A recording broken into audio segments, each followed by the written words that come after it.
Bapak Ibu Saudara yang dikasihi Tuhan, kita bersyukur kembali pagi hari ini kita dapat berkumpul bersama di tempat ini karena kemurahan dan anugerah yang Tuhan limpahkan dalam kehidupan kita. Pemerintah telah memberikan himbauan kepada masyarakat untuk mengkarantina diri masing-masing di rumah. Pertemuan-pertemuan dilarang, ibadah disuruh di rumah, yang memang menimbulkan banyak pro kontra, apalagi orang Kristen. Semua orang bisa pakai ayat, tetapi hari ini kita tahu banyak gereja yang ibadah live streaming, namun sarana di tempat kita belum mendukung untuk itu. Sebagai orang percaya, Tuhan beri kita hikmat untuk menyikapi segala situasi. Kita harus berdoa, minta perlindungan Tuhan. Tetapi kita juga harus ikut aturan Tuhan. Kita lakukan bagian kita, maka Tuhan akan menyempurnakan di dalam kehidupan kita. Contoh, untuk kita menyeberang jalan di jalanan yang ramai, tentu kita perlu berhati-hati. Kita perlu berdoa. Tapi kalau setelah berdoa kita menyelonong aja untuk nyebrang, bukankah kita juga akan tertabrak? Tetapi kalau kita hati-hati dan ikut aturan yang ada, saya percaya kita akan menikmati penyertaan Tuhan. Tema kita hari ini, melayani dengan tulus. Dari ayat yang diambil, Lukas 9 ayat 46 sampai 48. Melayani berarti melakukan sesuatu untuk orang lain. Tulus adalah jujur tanpa kepura-puraan, ikhlas sepenuh hati. Maka melayani dengan tulus berarti melakukan sesuatu untuk orang lain dengan jujur, ikhlas, dan sepenuh hati tanpa embel-embel. Banyak contoh yang hari-hari ini kita dapat lihat dan dengar dalam situasi virus corona yang melanda dunia. Dokter di Cina, kita mungkin dengar nama Dr. Li Wenling, umur 34 tahun. Orang pertama yang mengingatkan kepada rekan-rekannya pada bulan Desember 2019 yang lalu. Malah dia didatangi oleh polisi dan dituduh menyebarkan berita bohong. Dan akhirnya, di dalam dia merawat para pasien corona, dia pun terpapar virus yang sama. Dan di awal Februari, tepatnya 7 Februari yang lalu, dia meninggal. Dr. Peng Yinhua yang masih berumur 29 tahun, untuk melayani pasien corona di Wuhan, beliau menunda pernikahannya. Kelelahan tanpa istirahat akhirnya juga membuat dia terpapar dan meninggal. Di Jakarta kita mengenal atau mungkin mendengar yang namanya Dr. Handoko Gunawan, spesialis paru, umur 80 tahun. Beliau terjun langsung merawat pasien corona. Hampir setiap hari, pulang sampai jam 3 pagi. Anak-anaknya melarang, tetapi beliau mengatakan, kalau saya mati juga gak apa-apa. Saya sudah tua. Selagi masih bisa lakukan hal yang berguna bagi orang lain, kenapa tidak berbuat? Beliau melayani pasien dengan tulus. Juga pada hari Rabu kemarin dikabarkan masuk ICU karena kelelahan. Tapi hari ini kita mendengar kabarnya bahwa dia sudah membaik. Kita kembali kepada ayat kita. Saat membaca dari ayat bacaan kita hari ini, mungkin kita langsung berpikir, oh, ini tentang perebutan jabatan atau posisi. Di dunia ini banyak orang berebut jabatan, bahkan dengan cara licik, saling memfitnah, saling menjatuhkan, dan lain-lain, yang akhirnya berujung pada pertengkaran. Jabatan itu bukanlah hal yang jahat, tetapi cara orang meraihnya, itulah yang sering jahat. Jika untuk mendapatkannya dia pakai cara yang curang dan jahat, mungkinkah dia akan melayani dengan tulus?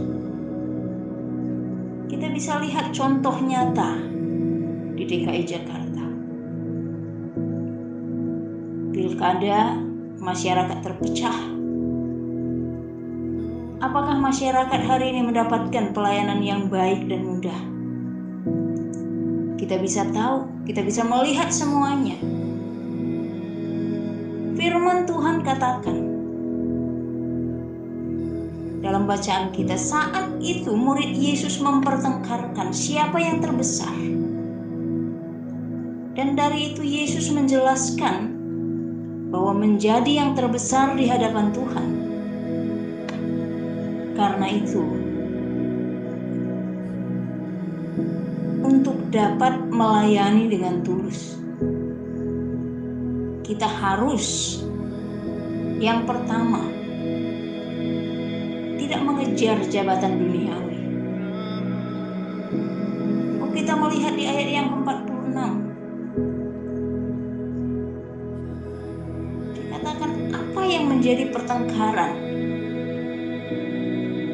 Ketika semua orang takjub akan kebesaran Allah melalui karya Yesus Kristus di ayat yang ke-43. Mereka ingin menjadikan Yesus raja secara dunia dengan paksa, kalau dikatakan dalam Yohanes 6 ayat 14 sampai yang ke-15. Karena orang Israel berpikir bahwa Mesias akan datang sebagai raja yang agung, raja yang besar, di mana seluruh dunia akan takluk kepadanya. Dan para murid pun punya pikiran yang sama. Makanya saat Yesus sampaikan akan berita kematiannya, mereka tidak mengerti. Kalau kita baca di ayat yang ke-43 sampai 45. Karena mereka mengharapkan Yesus segera mendirikan kerajaan duniawi. Dan mereka sibuk mempersoalkan siapa yang layak mendapatkan jabatan tertinggi, siapa yang layak menjadi yang terbesar. Kalau kita berimajinasi sedikit,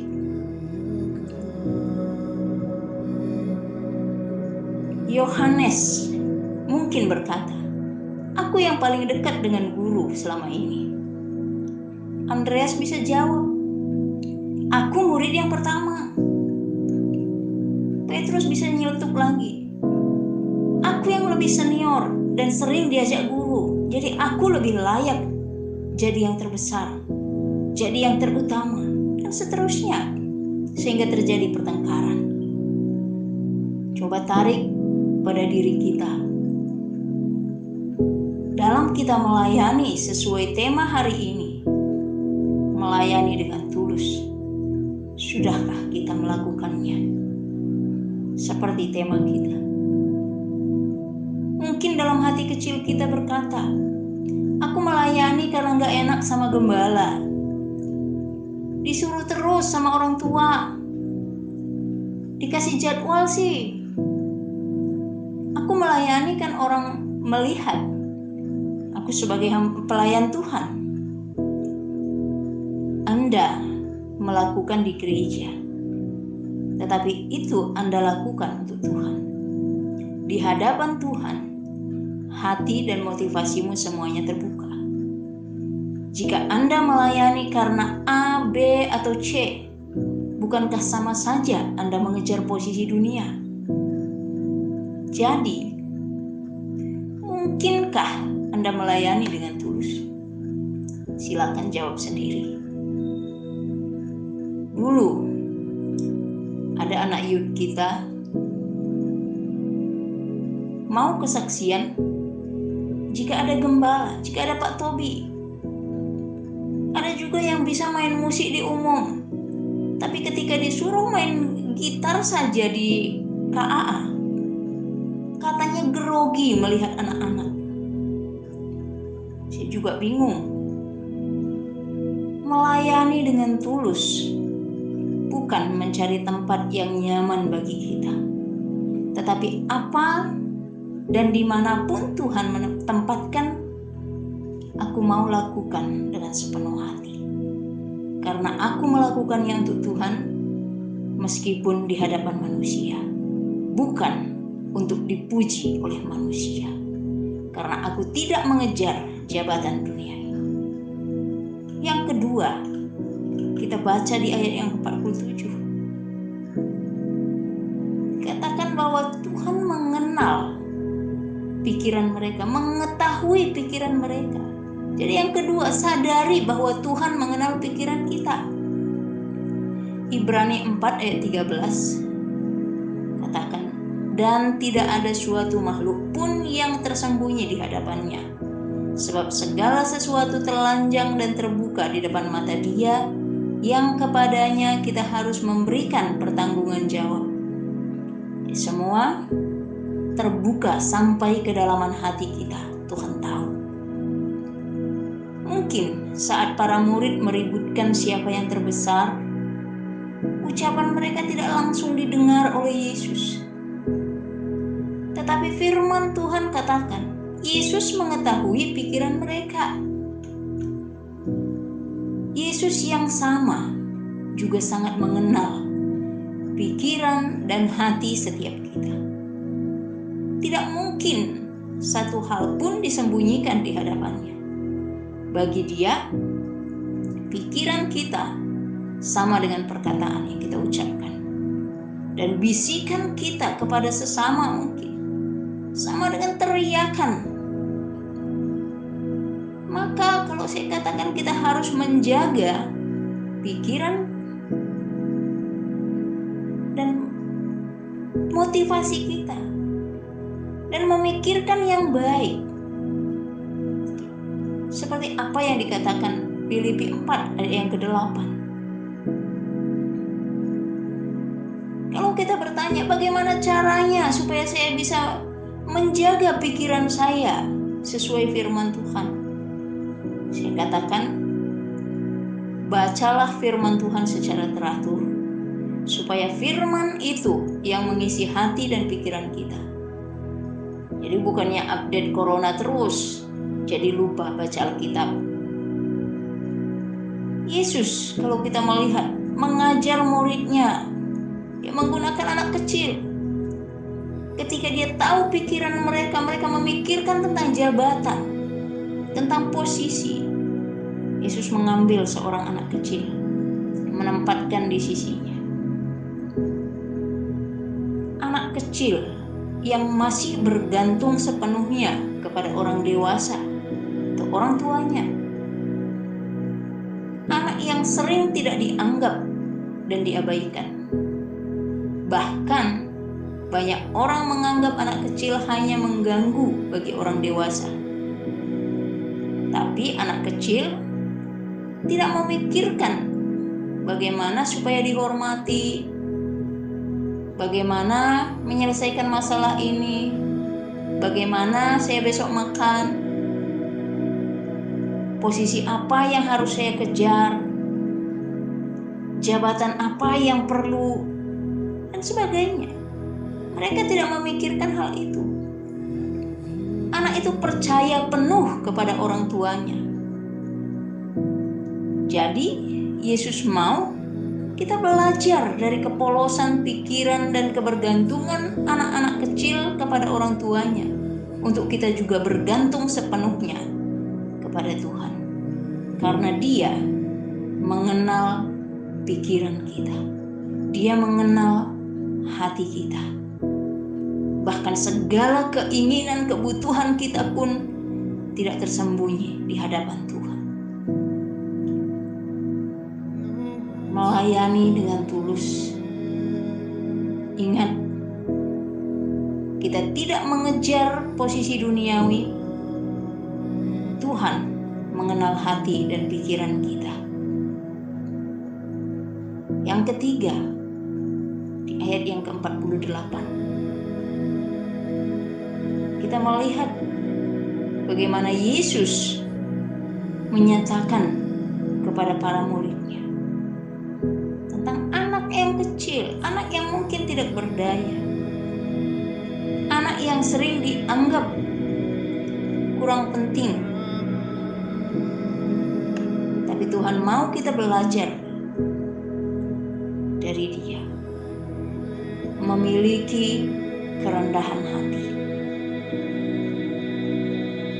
Karena kalau kita melihat anak yang kecil yang diabaikan, yang tidak dianggap, yang tidak berdaya, hanya perlu dilayani. Dan Yesus katakan, barang siapa menyambut anak ini dalam namaku, ia menyambut aku. Menyambut yang dimaksud di sini bukan sekedar menerima, ayo sini. Tidak. Tetapi bagaimana kita melayani dia, anak itu, anak kecil itu, seperti tamu terhormat. Maka saya katakan, untuk melakukan hal itu tentu dibutuhkan kerendahan hati supaya kita bisa melakukannya dengan tulus. Apalagi jika itu bukan anak kita sendiri. Anak sendiri pun sering kita marahi ketika tidak sesuai dengan apa yang kita mau. Tapi Tuhan katakan, siapa yang menyambut dia, menyambut aku dan menyambut Bapa yang mengutus aku. Tapi Yesus yang katakan, jika kita dapat melakukan hal itu, kita telah melakukannya untuk Dia, untuk Yesus, dan untuk Bapa yang mengutusnya. Para murid yang merasa sudah layak mendapat jabatan, kehormatan, Yesus katakan masih harus belajar untuk melayani dengan tulus. Melayani orang yang terabaikan, yang terpinggirkan, yang dihindari orang lain. Sebab orang yang melayani dengan cara demikian akan membuktikan motivasi hati yang murni di hadapan Tuhan. Karena tanpa kerendahan hati akan sulit untuk melakukan hal itu. Kita dapat melihat contoh dari pelayanan yang dilakukan Ibu Teresa di Calcutta, India. Orang-orang di pinggir jalan yang mungkin kesulitan, tidak dianggap, tidak berdaya, itu yang dia layani. Dia dikenal sama dunia. Melayani bukan untuk dilihat, melayani bukan untuk dipuji, bukan untuk dibanggakan dan yang lainnya, tetapi melayani dengan tulus karena kasih Yesus yang hidup di dalam hati kita. Dan kita mau melakukannya untuk Tuhan, bukan untuk orang-orang yang menyuruh kita melayani, bukan untuk orang-orang yang menjadwal kita, bukan untuk jemaat yang ada duduk di depan kita. Sehingga Kolose 3 ayat 23 berkata, apapun juga yang kamu perbuat, perbuatlah dengan segenap hatimu seperti untuk Tuhan dan bukan untuk manusia. Jadi lakukan pelayanan yang Tuhan percayakan bagi kita dengan hati yang tulus, dengan motivasi yang murni. Lakukan untuk Tuhan, bukan supaya aku mendapatkan jabatan atau posisi, bukan supaya aku dipuji, karena aku tahu Tuhan mengenal hatiku dan aku perlu kerendahan hati. Amin. Tuhan Yesus memberkati.